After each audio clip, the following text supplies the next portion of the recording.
বাম চোখটা আর ফরফর করছে রে, মনে হচ্ছে কিছু ভালো হতে চলেছে। ধর এটা ধর তো, ওখানে বেশি কথা বলবি না, ঠিক আছে?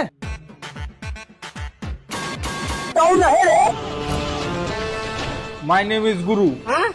কি বলছিস বল। হ্যালো স্যার, আমি পাইপ ইন্স্যুরেন্স থেকে এমআর বলছি। পাইপ ইন্স্যুরেন্স না, লাইফ ইন্স্যুরেন্স। আরে হইলো ইয়ার, তুমি হাত থেকে বেশি জানিস, কানে নিচে দেবো এখানে। হ্যালো স্যার, আমি পাইপ ইন্স্যুরেন্স, হ্যালো স্যার, আমি লাইফ ইন্স্যুরেন্স থেকে এমআর বলছি। আপনি লাইফ ইন্স্যুরেন্স করে নিন। ফায়দা বল ফায়দা।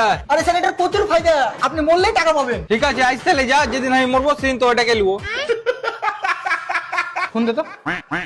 আরে বাড়া, তুই মরলে আমাকে ডাকবি কি করে বে? তো আমি মরে গেলে আমি টাকা পাবো কি করে বে? আরে স্যার, আপনার পরিবার পাবে। ওকে। হ্যাঁ, ভাবেলা তুমি মোটরসাইকেল চালিয়ে যাচ্ছো, তারপর তোমার চাকার তলে গু পড়ে যাবে, তুমি চাকা পিছলে পড়ে যা, মরে গেলে। প্রথমত আমি কোনো জায়গায় যাব না, আর দ্বিতীয় কথা আমার কাছে মোটরসাইকেলই নাই। হাতটা ধর তো। আরে স্যার, ভাবেলা তুমি তোমার বন্ধুর বাইক নিয়ে যাচ্ছো। ও বালের কথা, আর বন্ধু তো এমনিতে দিবে না, ওর সাথে আমার ঝগড়া হয়ে আছে। আরে ভেবেলো তুমি সারা বছর কষ্ট করে কাজ করে একটা বাইক কিনলে। ও বালের কথা, আমার দ্বারা একদিন ঠিকঠাক ভাবে কাজ হয় না সারা বছর। ও আমি পারবো না, আমার হাঁটুতে ব্যথা।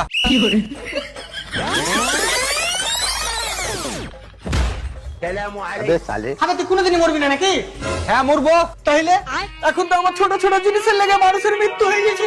যেমন যেমন ধরে নাও তোমার পেটে গ্যাস হলো, তারপর ওই গ্যাসটা তোমার বুকে উঠে ব্যথা শুরু হয়ে গেল। বাপরে, দিয়ে ওই ব্যথা তুমি সহ্য করতে পারলে না, তো তুমি হার্ট অ্যাটাক করে মরে গেলে। বালের কথা, আমি হার্ট অ্যাটাক করার চান্সই দিব না। যেমনি গ্যাস উঠবে তেমনি ক্যাপসুল খেয়ে নেবো।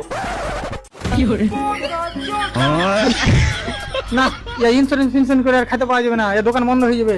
আই কার্ড টানলে চল এখান থেকে। রাজমিস্ত্রি কাজ যাবে কি? হ্যাঁ যাবো স্যার। চহার মামা ঠিকাদার আছে। ਮੇਰੀ ਹੀ ਦੀ ਗੱਲਾਂ ਕਰਦੀ, ਆਪ ਦੂਜੀ ਨਾਲ